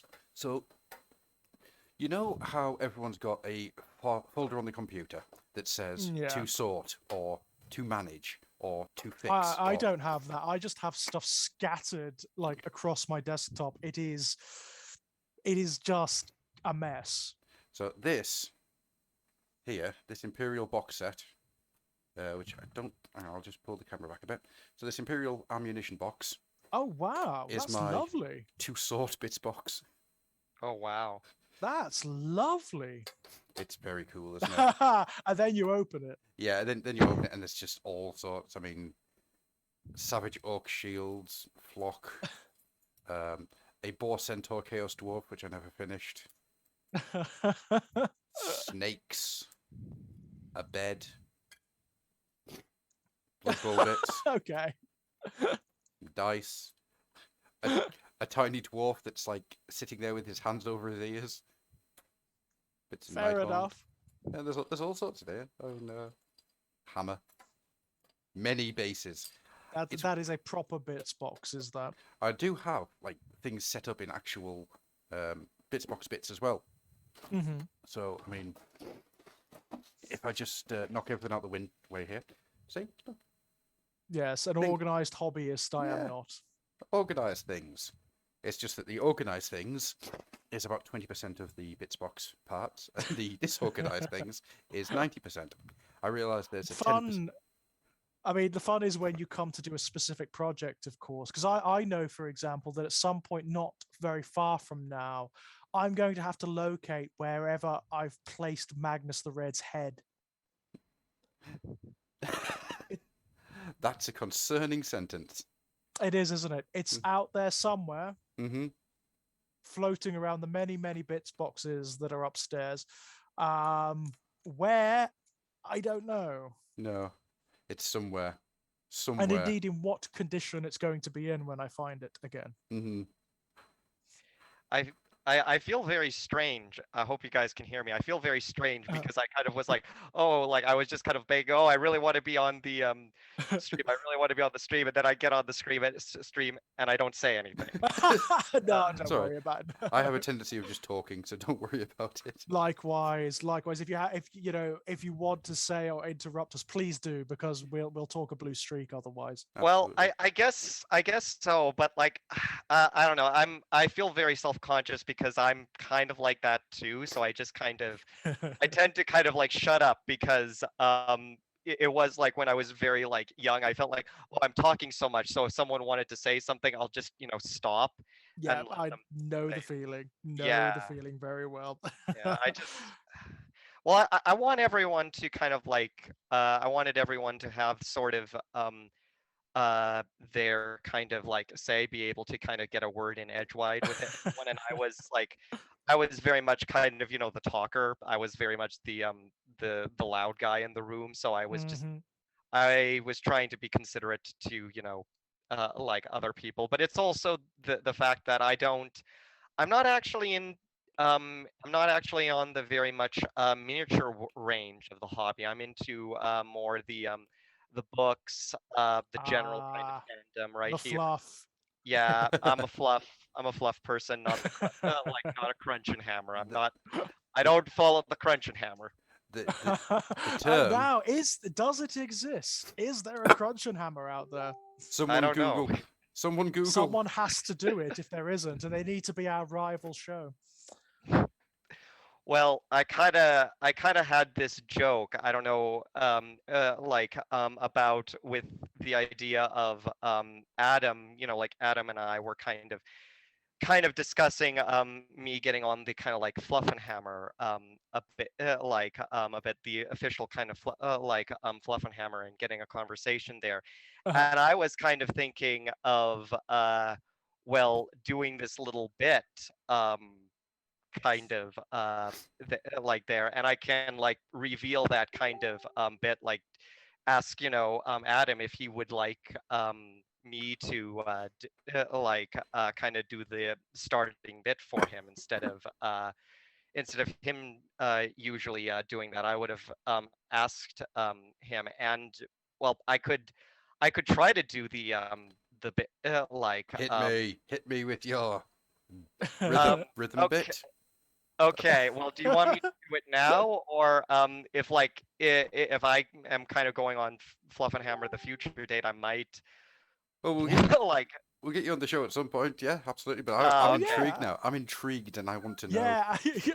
I want to know what it is. okay, okay. Well, the bit was I was going to kind of assign you numbers. So like Adam would be number one, and Georgie would be number two, and Hey. I would kind of start out with it of like state your name and number, like number one, and Adam would say, oh, like I am Adam, and I would say like number two, and you would say, oh, I am like George, and I would say, and I am Inquisitor Liberty. Welcome to the Crunch and Hammer. We, the have finally taken over this like this Emperor damn chaos cult. Now we will only talk about the mechanics, Oh. the battle plans of the thing. Are all the other Inquisitors out of the room? Okay, good. Praise the Chaos Gods. Yay! That's Yes. what we want. That's Yeah. what we want. It would have to be a rogue inquisitor, definitely. Yes, yes. The entire shtick of me is that I would be Inquisitor Liberty, the rogue, the rogue Inquisitor. Like he was like originally the like the idea for just the silly kind of alter ego, my 40k alter ego, is that my character would I would be a chaos cultist, just like a lowly chaos cultist. Um, and but the thing is that the bureaucracy of the Imperium is just so bad that somehow I kind of get like I arise to the position of Inquisitor. So he just like turns up one day in the uniform and claims to be an Inquisitor. I'm not that's even the way it kind of probably like thinking. work, you know. I'm not even thinking that. I'm thinking like he's not even trying, and just like So he looks like a chaos cultist. He actually Yeah. looks like a chaos cultist. He's Well, I got think mutations and everything, you know. I think eventually he disguises himself as an Inquisitor and all. I like the word eventually. Yeah, Yeah. I just love the idea of turning up somewhere in the official uniform and just saying, "Oh yeah, I am this. I Yeah. am Inquisitor Liberty, and I am here to do this and this and this." And there's nothing. There's no paperwork or anything. Hmm. Well, they like Well, well there that wa- kind of yeah. There will be paperwork. It's just that it's in the wrong system. And Yeah, it's like 37 years ago. right. Mhm. In terms of like space travel, it was sent like 37 light years ago. One of my Exactly. favorite exactly. bits of fiction in 40k is these orders that came through for an Imperial Guard regiment, but unfortunately the regiment had died in battle like 60 years ago, so they never showed up. But the fact that they were dead did not stop a commissar from going to the planet where they'd all died and shooting the graves. Shooting the gravestones because for dereliction of duty. Indeed, yeah. Yeah, Mhm. love it. And it's Love it just to bits. it's one of my More favorite things. stories. Yeah, more stories about the insane, hideous bureaucracy of the Imperium, please. They make very good bases for Warhammer Horror. I've Absolutely, found yeah. there's some yeah. very good Warhammer Horror stories about the bureaucracy of the Imperium. Um, what collection is it, Adam, where that wonderful short story features, where you've got like an Astra Militaria regiment and a very, very paranoid commissar, and Oh, he even it never yeah. states one way or the other what is happening, but he posits at one point that they could be being bombarded by their own guns for all they know. Yeah, everyone's got the blue eyes. Yeah, Is nobody would It's know the one way or first the other. Warhammer Horror anthology book. is that like the Lost in the Dam? Lost in the Dam. That's That's the that's one. the Yeah, one. not the That's the one. not the Not maledictions. No. yeah, it's no, not yeah. the no, I was kind of thinking the original like Rogue Trader. Oh, like many Lost many moons ago. Yeah. No, Yeah. it was the Lost in the Damned. It was because you had that one. Oh God, that story is so good. It was superb, wasn't it? It was Yeah. absolutely superb, that story. The paranoia, the creeping paranoia of it, and the notion that like this war had been of attrition it had been going on for like centuries. It was so old and it just been fought and fought and fought and fought because that's what was happening. hmm And it'd been happening for so long that it could potentially have been like an automated older version of the imperial settlers bombarding the newer settlers, or like it's mad, it's crazy. I love it to bits. I'm just thinking now of the what's it called? 13 Hours, which Mhm. one of Mhm. my favorite 40k books. Just the entire idea of the all these people being sent to exactly the wrong place at the wrong time and then just dying. And it's Yeah. just, nope, you're not getting anywhere with this. You are doomed. Doomed. To use a little bit of terminology from one of my favorite films, you're doomed, Scrooge. You're doomed for all time. Yeah, no one saw that one coming, did No. they? I have a few things that I can say, but it's also the whole kind of thing of like I don't know which to kind of like talk about right now and which to kind of save Oh, to save for the show, yeah. yeah, save for the show because this because you guys are reminding me of the like The of Muppets. yeah, not the Muppets. So like Okay. Muppet 40K I would watch. I would watch that. Muppets But 40k would be the best thing ever, and that yeah. is something that Games Workshop need to get in on now. Mhm. Absolutely. Can you? Oh my God! Can you imagine? I want to see like 40k turning up in Sesame Street at some point. Actually, you say that, right? Now, you may have to hold on to your heads for a little bit with me. Okay. Imagine, if you will, right? a what the hell are they called now? Gloomspite Gits, right? Yeah. A Gits series on Warhammer Plus, all done with puppets, all done with Muppets. You know what? For the Gloomspite, that would work. I think that would work really, really well. I think Yeah, that you could would get be away with ace. that. You could Well- actually get away with that. Well, thinking about it, like I would see a whole kind of Labyrinth Dark Crystal-esque Of course. Warhammer Age of Sigmar movie slash TV series. I think that could like just really work. In the Yeah. vein of like the Dark Crystal Age of Resistance. Yes, that I think that Yeah, could work beautifully. Yeah, but it would be kind of like, but in my mind, like I think you could also like use actual kind of humans in it or Mhm. something like that, like with with like normal people, you could just have them as actors and like Mhm. Stormcast, they could you could they could come in and like I don't know, you could do sort of like uh some like digital trickery to make them like Yeah, big yeah. or something like that. Now, I think what you need to do is relentlessly clone Dave Batista, and just, and I do mean relentlessly, and then just keep giving him golden armor to wear. Well, I mean, s- they sorry. really are a force that have like they have become so much more interesting in more recent incarnations, have they not? Absolutely.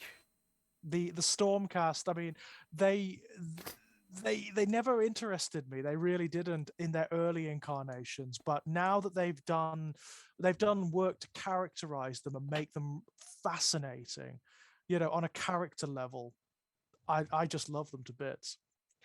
One thing that I do kind of feel is a little bit of a missed opportunity, though this is kind of like Liberty's really weird thinking up something that like in terms of kind of like marketing and actually kind of getting something off the ground might not actually make sense.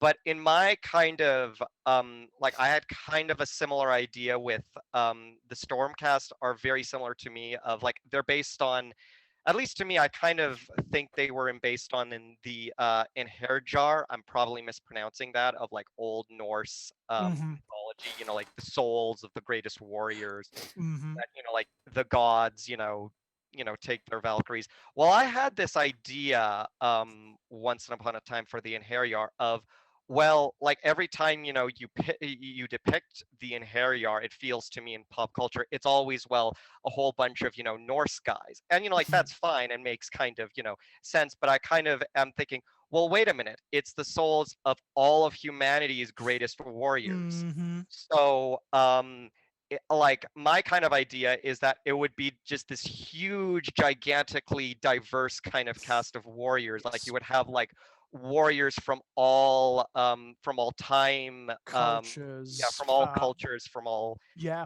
Yeah. basically from all like space and time. So you would have like future warriors with like Norse warriors with World War II or World War I guys, and I kind of feel like they sort of missed an opportunity to do that with the Stormcast Eternal, Yeah. of just basically, well, how about they're just like warriors who kind of like who are just like from all the realms of kind of like are all from the mortal realms, like just all sorts of different kinds of cultures and stuff. Yeah, And it's yeah. absolutely true. I mean, there is a kind of uniformity to them that Hmm. maybe they could do with moving away from a little bit. It's true, Yeah, because yeah. they are drawn from like, I mean, early on they weren't just drawn from humanity, were they? Early Oh on yeah, they were drawn from elves, and even there could even be orc vampires, Stormcast. I've heard. Yeah, yeah. Yeah. So why not? Why not go down that route? Well, the the route that I'm kind of depicting, like, and to me, it's very kind of like I had this actual like sillier kind of thing of like they're not augmented in any way from like Sigmar, so they're still fighting with whatever they died with. So like some people are like so some Stormcast Eternal are like fighting with swords, but others like they have like broken spears, and others are just like hitting stuff with frying pans and all. I quite like the no, idea that's of this a great idea. this Stormcaster. Let me set the scene. The mists part. From the shadowy depths, a warrior comes, clad in Sigmar's finest armor. His eyes gleam with vengeance. His entire breath burns with justice. Slowly, surely, he raises the haddock that he was holding upon his death. And the orcs scream. Yes, exactly. That's the kind of Stormcast Eternals that would make me, make me buy them. Make me I buy like the idea of Stormcast armed with haddocks. I think that's a great idea. I would like a Mhm. unit of them. And I shall clad them with my finest fish. Yeah, exactly. Ah, boy, like, Right, it would make for fun when you're fighting the Ideneth, wouldn't it? well, the idea That of one's like, my cousin. well, the idea of this kind of my kind of idea of the Stormcast Eternal would be like, it would be like very weird for kind of like an order army, because it would just be the complete, it would be like, it would be more like that sort of, in my mind, that sort of army would be more like kind of like chaos from like the 80s in a way, Mhm. Right, because, Yeah, right. really, you would just have, really getting into that bizarre, strange, anything goes mentality that the Chaos Armies Exa- had. well, yeah, exactly like that, because the Stormcast Eternal are like the greatest of warriors from all realities, from Mhm. all kind of stuff. So kind of there would be like, like you would have, your classic sort of like Hammers of Sigmar guys, but you would also have, like people just like a tribal people fighting with spears. Maybe you would have like guys with actual like guns, Mm-hmm. fighting and stuff, and they would just be this like really strange sort of, I wouldn't say like chaotic, but just kind of completely like so kind of multicolored and vibrant spectrum of an army. At least that's kind of like my idea for it, though I doubt like you could put anything like, I think in like practical terms, like as a company that sells miniatures, I think that would be kind of like impossible Mhm. in some ways, but still, I kind of, that's kind of in my personal headcanon, that's what, the Stormcast Eternal should be. They I, should I be. mean, I would love to see that, and like, it seems to me that they really are encouraging people to go completely nuts when it comes to personalizing and converting their armies at the moment. And I've seen some really wild Stormcast armies recently. I mean, I was showing Adam earlier, the new White Dwarf has just turned up, and there is actually in that the section where they show you readers' miniatures, they have actually done. Someone has sent in a unit of Stormcast that have been cursed by Nagash, and they are Ooh. absolutely brilliant. I don't know if you can see them on the camera there, Yeah, but just they're about. absolutely Ooh. beautiful. But stuff like that, love it to bits.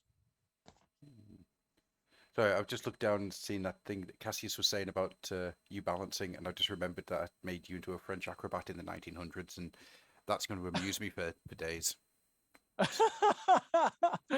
Yeah, I don't have the frame for it, nor do I have the skill, I'm afraid. Not now you don't, but 100 years ago Not you now, did. no. Yeah, apparently so. Apparently so. Some older incarnation, obviously, that I've pushed back, sublimated somewhere in the back of my mind. Yeah. Right, guys, I do apologize. I'm going to have to cut this short and retreat to bed for now. Yeah. Well, we're about that Thank time you. anyhow. Yeah. Yeah, thank you so much, Liberty. It was lovely chatting with you. I'm looking forward Yeah. to having you on the Fluff and Hammer. Yeah. Yeah, it's wonderful meeting you. Thank you so much for your YouTube channel. I think Oh, you it's my pleasure. I think you have like some very good ideas, and like at the very least you got me into Clive Barker. You made me want Yes. to read some Clive Barker, and I got my own collection. I started, getting my own collection from used bookstores about it. Superb. And I got my family to read with me The Great and Secret Show. Fantastic. The evangelism is working. The Clive Barker evangelism is working. That is superb. I'm so pleased. Before you go, I kind of want Yes, to of course. ask, George, are you familiar with Cult? What, the video game Cult? No, the tabletop RPG Cult. Now the what I know Cult from is from many. There is a like a video game version of it from the 90s, from ages and ages ago. I only vaguely know of the RPG, very very vaguely. It's gotten a new 4th edition, which has a much kind of better title, though I kind of don't like the title because it's called Cult Divinity Lost, and Divinity Lost, once you kind of read the metaphysics of Cult, kind of is a bit of a huge spoiler, so like a huge spoiler right in the got thing. you. But basically, Cult was given to me as Clive Barker, the RPG. Okay, that's me sold. Yeah, Sold. it Sold. like I it need nothing yeah. else, you know. So, Well, so what we're saying here is that I'm going to have to get a copy of Cult, and Sounds like it. we're going to have a read of the rules, and we'll see if we can run like, a well, Cult one yeah. shot. Oh well, I'm a referee. I'm a games master, so I don't want Oh. to like I don't want to press myself on it. But I've run like one Cult Divinity Lost game. And I don't really have the book, but I have the beta rules Mhm. to it. So I could try something with you guys if you guys aren't like That sounds like it could be I a don't lot want of to. fun. I Yeah. think it sounds great fun. I'm well up for RPG, this. Yeah. RPG. Well up for this. Yeah, I would love to host for you guys a Cult Divinity Lost stuff. Like, in fact, like there's a lot of free resources at it. Like Google Cult Divinity Lost, Mhm.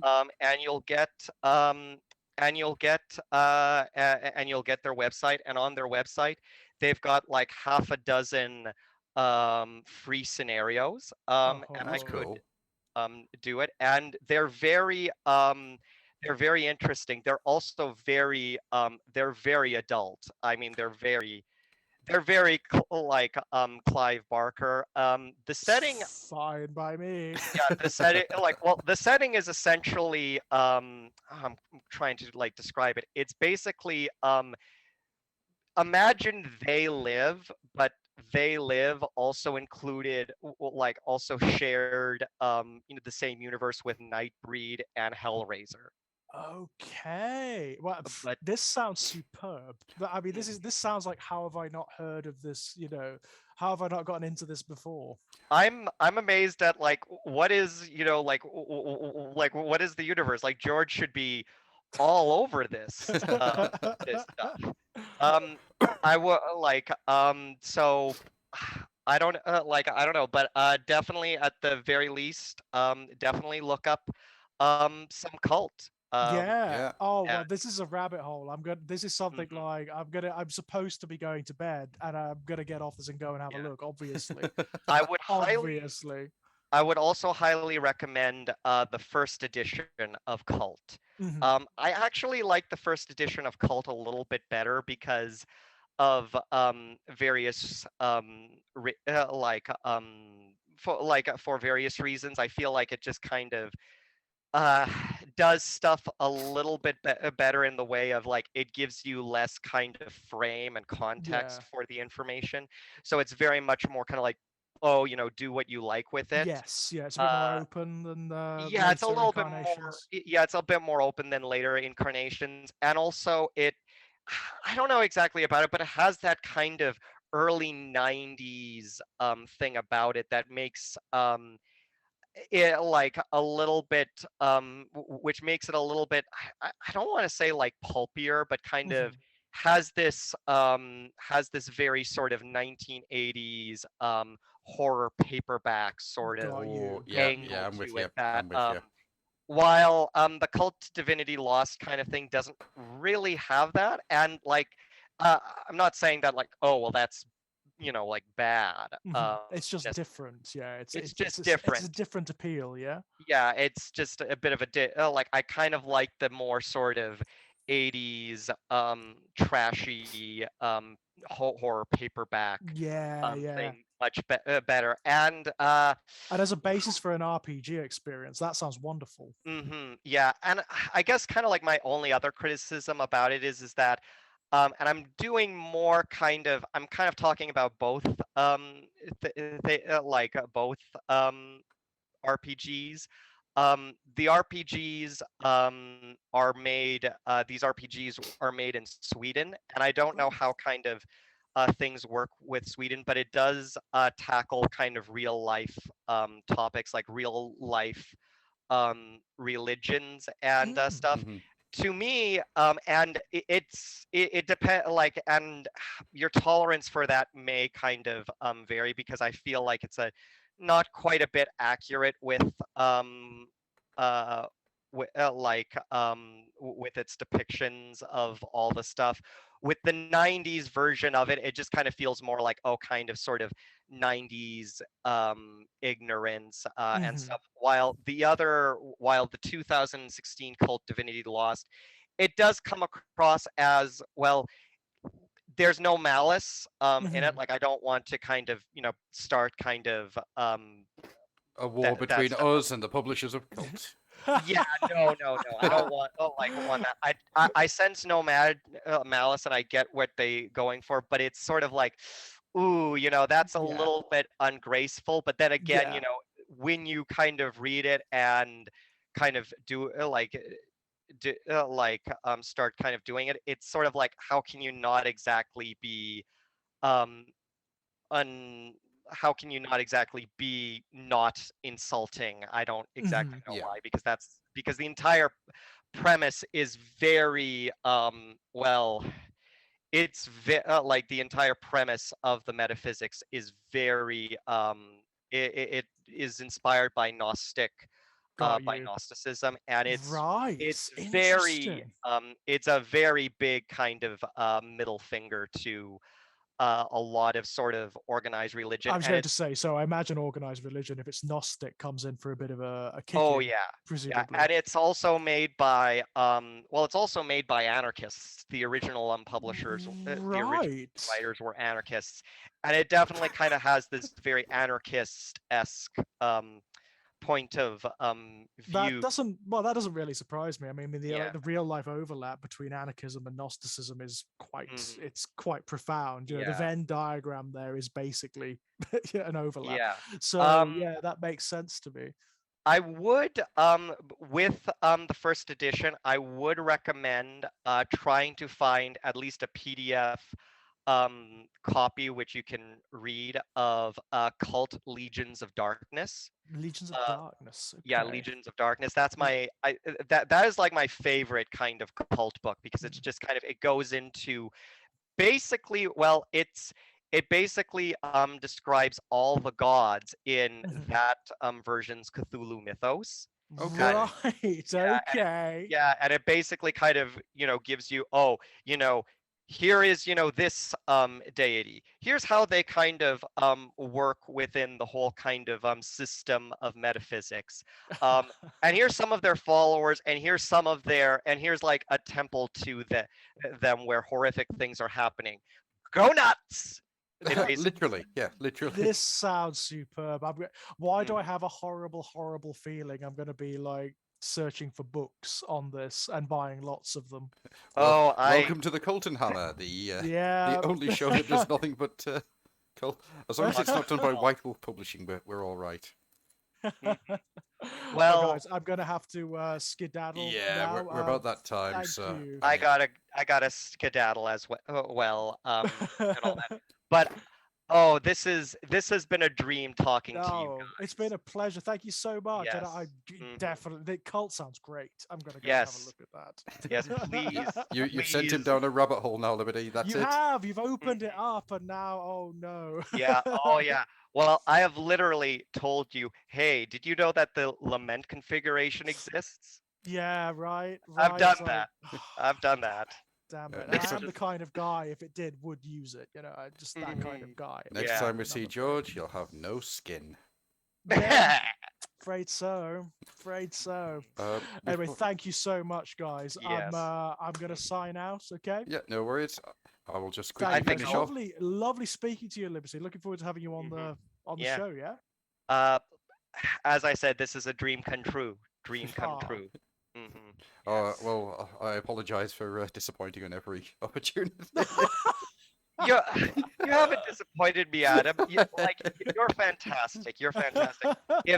If I had my way in the universe, Jeff Bezos would personally come to your house and beg you to do audio dramas for like his Audible stuff. But you would say, no, I'm too busy with the Black Library. No.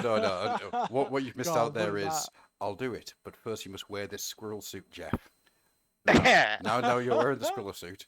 Where did I hide the nuts, Jeff? You've got to find all of the nuts. Go on, Jeff. Find all of the nuts. And I'll You know always what? tell I'm him there's gonna two more leave on nuts. that note. I'm gonna leave on that note because I think that's gonna rattle around my brain now. So Okay. bye bye, guys. Right. Bye bye. See you all later. Take care, everyone. Bye bye. I'll see you Tuesday. So it's all me by myself now. So I'll just quickly finish off by saying I finished my squat bikers. They are now done. Excellent. There we go. Squat bikers. Fantastic. I'm quite happy with the way they've gone. My camera's gone a bit weird now that that's happened. It's kind of gone upside down. So I'm quite happy with the way the squat bikers have come out. And yeah, so we'll be recording the Fluff and Hammer proper on Tuesday, on the 19th. And with that, we are out of here. It's been 2 hours. It's been one of the fastest 2 hours I think I've ever had in my lifetime. So you guys take care, and much love to you all. Bye-bye now.